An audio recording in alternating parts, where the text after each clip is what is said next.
할렐루야. 여러분 보시면서 어떠셨어요? 네, 좋으시고 또 어떠셨습니까? 우리 여전도회가 제일 풍성한 모습인 것 같죠? 야, 노고단도 올라갔다 오셨어요. 노고단도.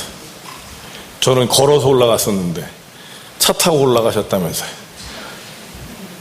우리 중고등부나 이렇게 모든 수련회들을 다 잠깐씩 가서 보고 왔는데 우리에게 제일 중요한 게 무엇일까요? 이게 여러분 우리에게 있는 관건이 되기도 합니다. 오늘 본문을 여러분 한번 보셨으면 좋겠는데,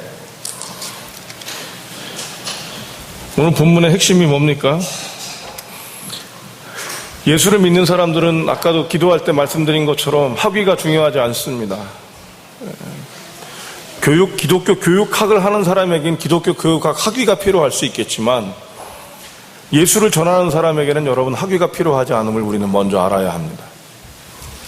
오늘 제일 미안한 친구들이 있다고 그러면 우리 청년부가 제일 개인적으로 제가 미안한데, 왜 청년부가 미안하냐면 이제 공식적으로 여러분 원칙적인 게 이제 될 겁니다. 교회 원칙이 돼서 교회의 청년 예배가 안 드려지는 게 아니라 이 예배에 함께 드려질 수 있도록 조금 불편하더라도 올라오는 건데, 아직까지는 우리가 그 조율이 되지 않아서 우리 청년부 예배를 못 드리는 일이 2번 벌어졌어요. 첫 번째는 뭡니까? 추석이라 지난주에 못 드렸고, 이번 주에는 이 교회 학교 보고회 형식을 취하는 이 예배가 있어서 그렇습니다. 이거는 여러분 청년 예배를 포기하는 게 아니라 청년 예배가 이 예배 안에 포함되어 있기 때문에 이 예배를 드리는 겁니다. 그래서 다 내년부터는 모든 예배가 어떻게 그것들이 미리 이제 결정이 돼서 이 예배에는 청년부 예배를 안 드리는 게 아니고 이 예배에 함께 들어와서 이것들을 공유하고 공감하는 예배가 될 수 있도록. 근데 지금은 제가 와서 여러분하고 정리하는 시간들이 없었기 때문에 내년에는 여러분 아예 뭐라고 그러죠? 연중 계획에 포함되어져서 청년 예배가 어른 예배와 함께 드려지는 예배로 포함되어지는 예배로 좀 나올 거예요. 그런데 이번에는 그런 모습들이 좀 없다 보니까 2주를 빠진다는 거, 개인적으로 저는 청년부 목사를 하면서 이것 때문에 교회를 쫓겨난 적도 있었습니다. 담임 목사님한테 바로 쫓아 들어가서 청년 예배가 2번을 드리지 않는다면 청년부를 하지 말라는 얘기입니까? 그랬더니 하지 마셔. 그래서 예 알겠습니다. 그러고 나왔어요. 근데 별 도움은 좀 안 됐죠. 혈기였다는 생각도 좀 있는데, 그만큼 이렇게 예배를 못 드리는 것 같은 마음이 있을 수 있지만, 왜 여러분 예배를 함께 드려야 되는 예배가 있는가? 추석 때는 여러분 예배를 주일 낮 예배로 전체가 모이는 예배로 바꾼 것이고요. 오늘 같은 예배는 왜 그래요? 믿음은 전승되어집니다. 그러니까 저는 개인적으로 예수가 교육되어진다고 생각하기보단 예수는 전승되어지는 게 맞다고 생각하는 사람 중에 하나입니다. 여러분, 전승과 교육의 차이가 뭐죠? 전승과 교육의 차이가 뭡니까? 교육은 여러분 자기는 몰라도 가르칠 수 있어요. 그죠? 교육은 여러분 내가 몰라도 가르칠 수 있어요. 물론 이것이 올바른 교육일지는 모르겠습니다만, 그러나 전승은 여러분 내 안에 흘러 넘치지 않으면 다른 사람에게 갈 수가 없습니다. 그래서 교회 학교 교사는 가장 큰 핵심은 예수를 믿어야 합니다. 물론 저는 모교회가 미자립교회여서 저는 예수를 믿지 않는 때 교회 학교 선생을 했습니다. 제 주머니에서 돈을 꺼내서 아이들한테 먹을 걸 사주면서 교사를 했는데, 물론 그 신앙이 있었냐 없었냐를 떠나서 제일 중요한 건 여러분, 지금은 제가 예수를 알고 더 믿어가면서 느끼는 것 중에 하나는 예수를 믿게 하고 예수가 전수되게 하는 것이 교사입니다. 이 부분에서 우리는 굉장한 도전을 받습니다. 왜냐하면 우리가 부족하다는 것 때문에, 배운 게 없다는 것 때문에. 요즘엔 여러분 영어 수학 학원이나 영어 수학 과외 선생님을 불러도 여러분 그 엄청난 노하우나 실력들이 있는 것들을 보게 돼요. 그런데 우리가 예수를 믿는다는 것, 이것이 제일 가장 큰 전제입니다. 오늘 본문을 보면 10절, 11절 여러분 한번 읽어봅시다. 10절, 11절 시작.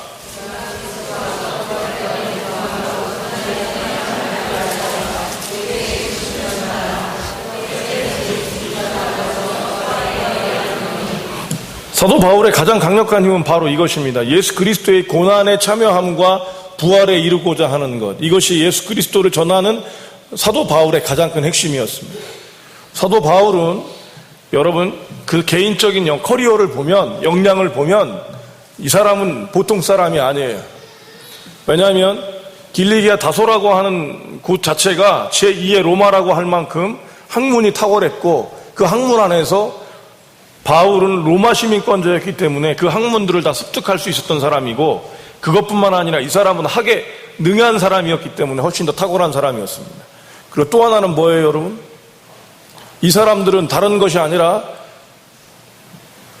유대인이었기 때문에 가마리엘이라고 하는 힐렐의 손자로 알려져 있어요.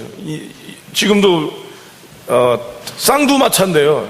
그러니까 랍비 중에 제일 유명한 사람이 두 사람이 있는데 그 중에 한 사람이 힐렐인데, 힐렐의 손자가 가마리엘입니다. 가마리엘의 수제자였다고 그래요. 그러니까 유대적인 것에서도 정통한 사람.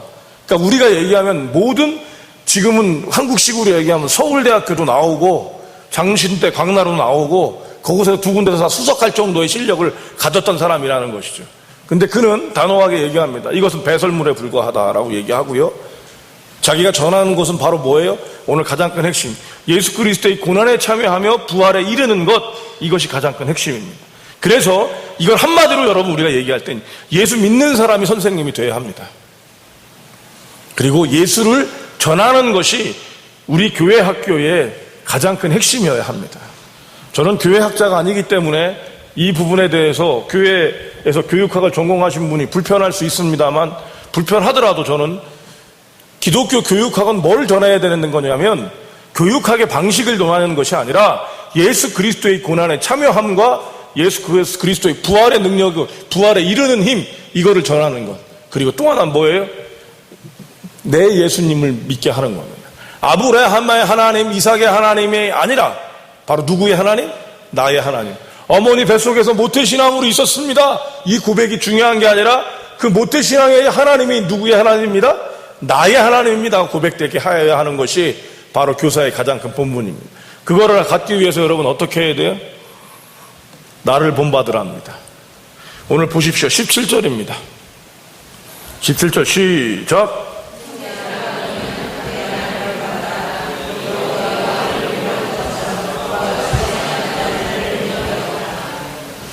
미국에 가서 놀랬던 것 중에, 짧은 시간이었지만 미국에서 놀란 것 중에 하나가 뭐냐면, 미국이 여러분 역사가 짧은 나라입니다. 그죠? 굉장히 짧은 나라예요. 몇 년이에요, 여러분? 300년 됩니까? 안 되잖아요. 그죠? 그래서 하여튼 이 사람들이 역사라고 하는 걸 보면 가지고 노는 것 같은 느낌이 들어요.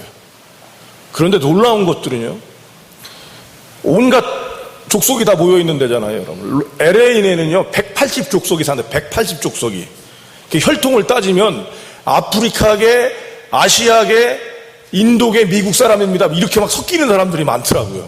근데 거기에는 여러분 하다못해 180족속이 사는데, 이 사람들이 뭐가 하나가 힘이 있는지 아십니까? 다른 게 아니라 이 힘이 있어요. 본인도 USA. 우리가 미국에서 태어났고 우리가 미국 사람이라는 것에 대해서는 색깔이 다 다른 족속들임에도 불구하고 분명하게 자기가 미국 사람이라는 정체성을 갖게 합니다. 그게 이 사람들의 역사 정책이에요.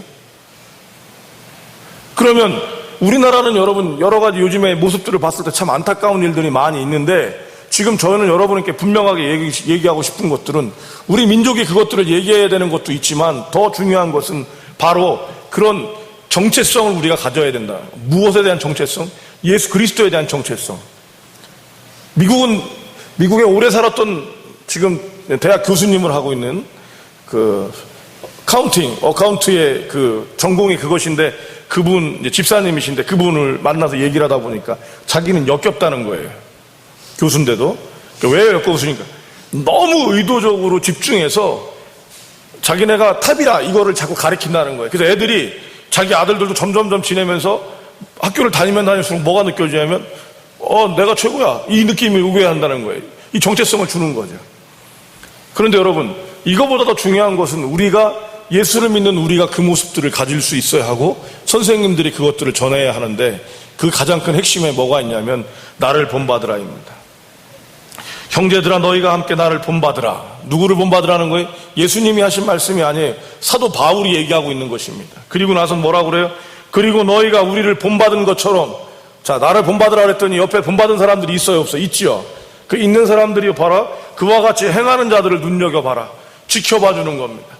바로 이것이 교사들이 해야 될 본분이며, 예수 그리스도를 전승해야 한다는 의미에서는 여러분, 교사의 직분을 맡은 사람들이 교사가 아니라 잠재적으로 예수 믿는 이들은 다 교사가 되어야 한다는 것입니다.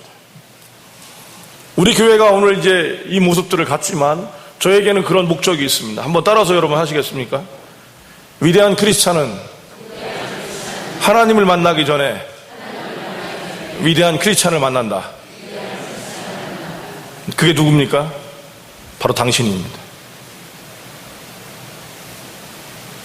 나 때문에 예수를 믿는 겁니다. 저는 제가 교육부서를 할 때는요, 제 철칙이 있었어요. 나랑 같이 가서 입학하는 아이는 걔가 졸업할 때까지는 내가 있는다. 그래서 중등부 전도사님은 최종환 전도사님이요, 고등부 전도사님은 최종환 전도사님이요, 이 고백이 나오게 내가 할 수 있는 게 그 한 텀 3년을 버틴다였습니다. 여러분, 그렇게 이유가 뭐냐면 이 친구가 나를 통해서 뭔가가 전해질 수 있다고 한다면 여러분, 그 기간을 내가 있어줘야 된다는 것이죠. 요즘에는 여러분, 교육부서를 맡으시는 분들이 여러 가지로 흔들리고 있습니다. 더 좋은 자리로 나가야 하는 것도 맞고요. 또 저희 동기들 중에는 그렇게 지혜로웠던 사람, 자기 관리를 잘했던 사람들은 정말로 착착착 가서 자기 돈 안 내고 박사학위까지 제대로 하고 미국까지 갔다 와서 좋은 교회에 들어가시는 분도 봤어요. 더 지혜로운 것 같습니다. 근데 그것이 정말 하나님 보시기에 그런가? 저에겐 물음표입니다. 오늘 여러분, 우리가 예수를 믿게 하는 것은 바로 나를 본받는 자가 되게 해야 합니다. 한 번은 어린아이들이 모여있는데 전부 발가락을 만지는 거예요. 이 자식들이 전부 다 발가락에, 엄지발가락에 손가락을 넣고 그렇게 만지는 겁니다. 근데 그 반만 그렇고 반만. 저건 뭐지? 이유가 뭐예요, 여러분? 걔네반 선생님이 발가락에 무좀이 있어서 아이들하고 공과 공부를 할 때 자꾸 거기를 만지면서 했는데 그 반만 애들이 유일하게 자꾸 선생님처럼 엄지발가락을 손으로 만지는 짓을 하고 있더라고. 무서운 거죠, 여러분. 전수되는 겁니다. 우리 교회가 어떤 예수를 전해야 하는지, 어떤 모습이 예수인지, 그 자리를 지키는 것들이 있어야 할지를 이제 우리가 품어 나가야 할 것입니다. 쉽지 않습니다. 그래서 그러나 값지고 멋진 일입니다. 무엇보다도 값지고 멋진 일입니다. 이 일들을 여러분들이 참여하셨다는 것들이 먼저 자랑스럽고요. 여러분들이 그걸 아셨으면 좋겠어요. 사단은 얘기할 겁니다. 어떻게 너 같은 게 교사냐? 여러분, 그 얘기 안 들어보셨어요? 사단한테? 심지어는 남편한테 안 들어보셨습니까? 어떻게 네가 예수를 믿냐? 이거, 그죠? 그럼에도 불구하고 여러분, 직분은 여러분이 맡은 게 아니라 누가 하는 거라고요? 바로 하나님이 세우시는 거예요. 여러분, 온갖 방법을 써도 여러분 직분이 되는 게 아니라니까요. 되는 것 같으세요, 여러분? 저희 목회자끼리 옛날에 한 말이 있습니다. 목사 안수 여러분 쉽게 받게 되는 사람 많거든요. 근데 못 받는 사람은 엄청나게 못 받아요. 저희 동기 중에선 그 교회가 2단으로 바뀐 사람도 있어요. 안수 받으려고 갔는데 2단으로 바뀌어갖고 사람 자체가 완전 이상해져 버린 동기도 있습니다. 지금 연락이 안 되는데. 직분은 하나님이 주시는 겁니다. 그래서 여러분들이 그런 직분들을 갖되 제일 자신 있는 여러분의 것들로 갖고 하십시오. 제일 자신 있는 걸로 하십시오. 아이들한테 여러분이 보여줄 수 있는 것. 내가 예수를 겨자씨만큼 믿고 있으면 겨자씨만큼 여러분 갖고 시작하십시오. 그렇게 될 때 하나님께서는 여러분에게 하나님의 놀라움들을 보여줄 것입니다. 이번에 전체적인 것들을 보면서 제가 귀한 분들을 초대했어요. 아까 보셨죠? 여러분 잠깐 보셨는데 한편으로는 여러분이 그냥 맹맹하게 보는 느낌들이 있어서 좀 저는 개인적으로 아쉬운 마음이 있었습니다. 왜냐하면 이거 천국 자체인데 우리가 보고 있는 게 벌써 지루한데 마지막에 하나를 보면서 여러분이 웃으셨어요. 그럼 뭐예요? 그만큼 우리 이 수련회가 뻔하게 가고 있다는 얘기도 될 수 있는 거죠. 잔잔하게 젖을 수도 있지만 그래서 여러분 본받는 게 이런 게 본받는 거다. 한번 맘가지기로 작정하신 분들이 오늘 여기 있어요. 가서 뵙고 우리 권사님들이 이것 좀 한번 해주세요. 그래서 여러분 지금 준비하셨는데 제가 기도 안 하고 바로 볼 수 있도록 하겠습니다. 여러분들에게 이번 여전도회가 어떻게 진행됐는지 한번 보시고요. 요걸로 여러분 여전도회의 모습들이 됐으면 해요. 그리고 우리 교육자님들께는 좀 부탁드리겠습니다. 뭐냐면요. 끝나고 난 다음엔 글을 쓸 수 있는 사람들은 전부 소감문을 쓸 수 있도록 그런 시간들을 수련회 때 좀 적어 놓으셨으면 좋겠어요. 잊어버릴까봐 지금 부탁드립니다. 그러니까 유치부 같은 경우는 선생님들이 되겠죠. 그죠? 소감문, 그 다음에 아동부도 소감문, 중고등부도 소감문. 끝나고 나서 바로 폐회 예배 직전에 소감문을 가지면 이 소감문을 여러분 한번 나눌 수 있으면 좋겠어요. 그게 어떤 힘을 주는지 한번 보셨으면 좋겠어요. 지금은 우리가 2차원적이면 그건 여러분 실제적으로 우리에게 다시 오게 하는데, 그래서 우리 교육자님들에게, 우리 부장선생님들한테 부탁드리는 거는 나중에 다음엔 수련회가 있고 난 다음엔 폐회 예배 전에 꼭 뭐 하는 시간을 좀 가져줬으면 좋겠다? 소감문. 그래서 이 소감문이 저한테 올라오게 해주십시오. 그럼 그것을 가지고 낮 예배든 우리가 오후 예배 때라도 좀 나누어서 그 감동들을 함께 좀 봤으면 하는 마음이 있습니다.